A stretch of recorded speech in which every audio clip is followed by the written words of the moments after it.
One of the reasons the Spooner Ranch House is so important is it's one of the last standing ranch houses on public property in the state of California. So it's incredibly important not only to the history of our own county, but to California state history as well. When we started looking at this project several years ago, this house was about to fall down around our ears.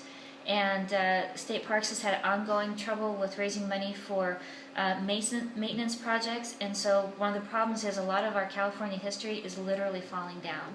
So through some very generous grants by the Hine Foundation, Libby Agron and Guy Fitzwater, among others, we were actually able to stabilize the house.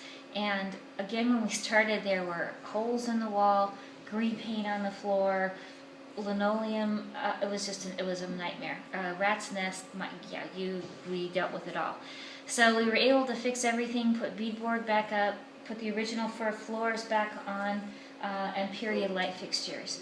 And so now we have approval by State Parks to start really working on our exhibit. So we've put period furniture in the house, and now we're really trying to focus on some of the other aspects of ranch life, including the hired hands. And what we found out through several decades of census information is that from 1910, 1900, 1920, a lot of the hired hands out here were from the Azores.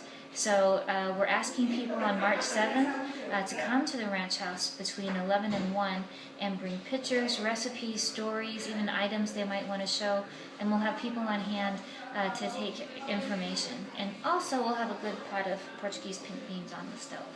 The Spooner family came out here in 1892, A.B. II and his wife Mary and their 3 sons, and they were here for 50 years, from 1892 to 1942.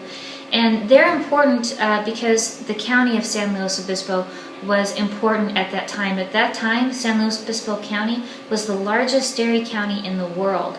So A.B. Spooner and his family started 150 herd dairy out here.